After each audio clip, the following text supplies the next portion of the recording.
Shalom, ketemu lagi dengan saya dalam segmen Teduh with SS. Pada kesempatan ini kita akan berbicara satu tema, yakni kembali ke jalan yang benar. Kita baca satu ayat dalam Amsal pasal yang ke-24 ayat yang ke-16. Demikian firman Tuhan. Sebab 7 kali orang benar jatuh, namun ia bangun kembali. Tetapi orang fasik akan roboh dalam bencana. Bapak Ibu yang dikasihi oleh Tuhan, kita tahu tentu kisah tentang Raja Daud. Daud adalah raja kedua di Israel pada saat itu, menggantikan Saul. Dan ketika Daud menjadi raja, kerajaan ini menjadi besar dan hebat pada saat itu. Dan Daud adalah seorang raja yang gagah perkasa. Suatu ketika Raja Daud tidak ikut berperang.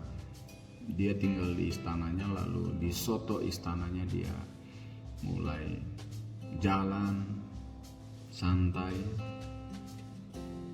Dan ketika dia ada di soto istananya sedang beristirahat, tidak ikut berperang pada saat itu, dia melihat seorang wanita sedang mandi dari soto istananya, yaitu Batseba, istri daripada Uria,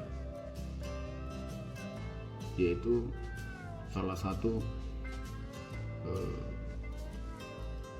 tentara ataupun pasukan daripada Raja Daud pada saat itu.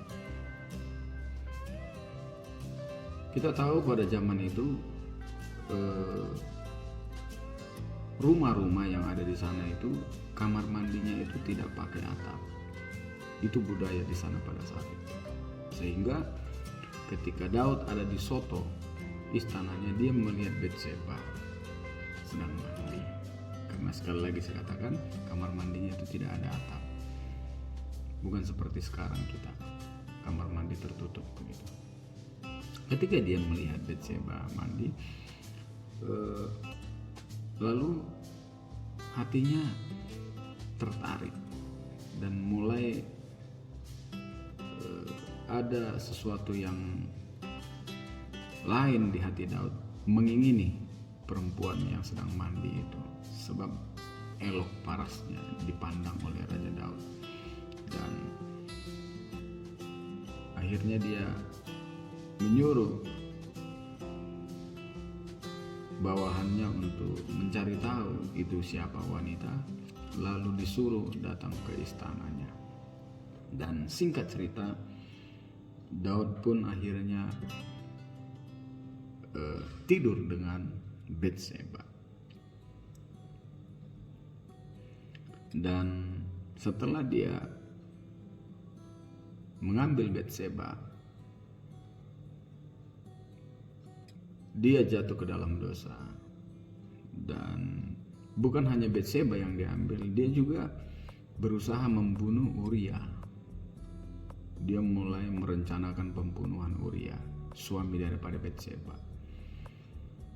Dan memang benar, akhirnya Raja Daud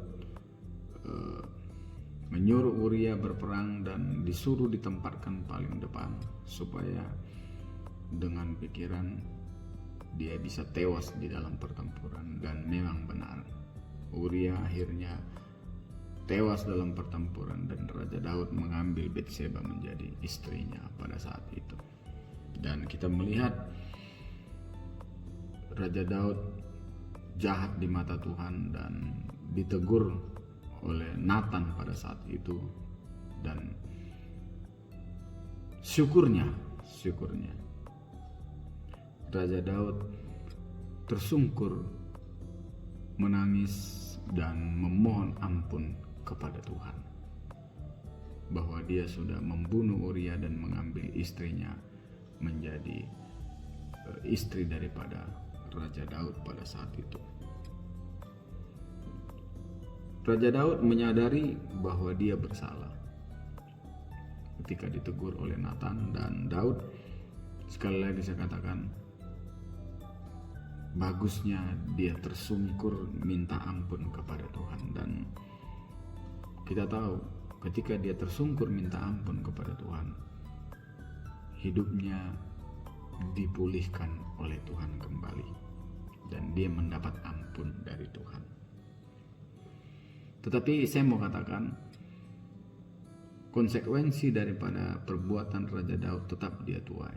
Dosa diampuni, dia dipulihkan, tetapi konsekuensi dari dosa itu harus tetap dituai. Kita melihat Daud, keluarganya semua dan anak-anaknya mati dan berantakan keluarga daripada Raja Daud pada saat itu, anak-anaknya. Karena apa? Karena dosa daripada Raja Daud. Dia berzina kepada Batseba. Anaknya Absalom harus mati, dan kita melihat banyak kejadian-kejadian yang luar biasa dalam keluarganya berantakan Raja Daud. Itulah konsekuensi yang harus dia tuai, karena dia sekali lagi membunuh dan mengambil Uria, mengambil Batseba sebagai istrinya. Tetapi saya mau katakan, Tuhan tetap mengampuni dan memulihkan Raja Daud. Kalau kita renungkan cerita ini, kita harus mengambil hikmah dari cerita ini. Bukan tidak mungkin orang benar itu jatuh ke dalam dosa. Ada banyak hamba-hamba Tuhan, ada banyak anak-anak Tuhan juga. Ada banyak majelis, ada banyak yang orang dipakai Tuhan. Bukan tidak mungkin jatuh di dalam dosa dan ditimpa oleh kemalangan. Tetapi janji Tuhan seperti ayat yang sudah kita baca di awal tadi dikatakan, sebab 7 kali orang benar itu jatuh akibat dosa dan kemalangan dan lain sebagainya, namun ia bangun kembali. Artinya apa? Artinya Tuhan memberi kesempatan kembali kepada orang-orang yang jatuh, kepada orang-orang yang berdosa, untuk berbalik kepada jalan yang benar. 7 kali kan. 7 ini bukan berarti 7 kali, tidak. 7 ini berbicara 7 adalah angka kesempurnaan. Artinya apa? Orang-orang benar yang jatuh itu masih diberi berulang-ulang kali, masih tetap diberi kesempatan. Itulah kebaikan Tuhan. Tetapi saya mau katakan, bukan berarti kita juga harus berulang-ulang jatuh karena kita berpikir kita akan dipulihkan kembali. Bukan demikian juga. Karena apa saya katakan demikian? Karena ketika kita melakukan dosa, konsekuensi dosa tetap kita tuai. Sekalipun dosa kita diampuni, konsekuensinya akan kita tuai. Kalau bahasa orang lain dikatakan hukum karma, begitu. Kalau bahasa Alkitab tabur tuai. Dan firman Tuhan mengatakan di atas tadi, 7 kali orang benar tetapi masih bisa bangun.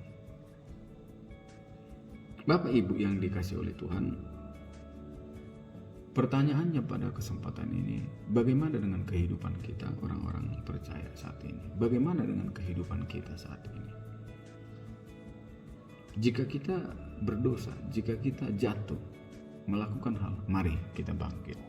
Kita bangun dari kejatuhan kita itu, memohon ampun kepada Tuhan, maka Tuhan akan memulihkan kita. Seperti renungan tadi malam saya katakan, jangan mengulangi laginya. Jangan lagi mengulanginya. Seperti perempuan yang kedapatan berzina, berdosa, diberi kesempatan ada pengampunan, tetapi jangan mengulanginya lagi. Itulah kebaikan Tuhan yang luar biasa dalam kita, dalam kehidupan kita orang-orang percaya. Kita lihat satu ayat dalam Mazmur 145 ayat yang ke-9, saya akan bacakan. Tuhan itu baik kepada semua orang dan penuh rahmat terhadap segala yang dijadikannya. Tuhan baik. Tetapi jangan kita menyalahgunakan kebaikan Tuhan untuk berbuat dosa. Tetapi sebaliknya, kebaikan Tuhan itu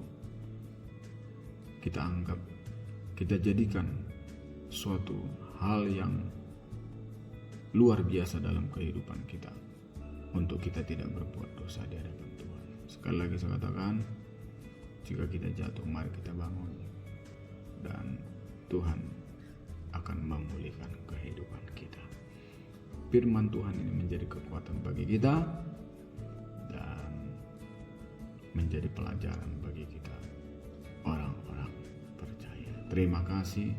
Tuhan Yesus memberkati kita semua. Amin.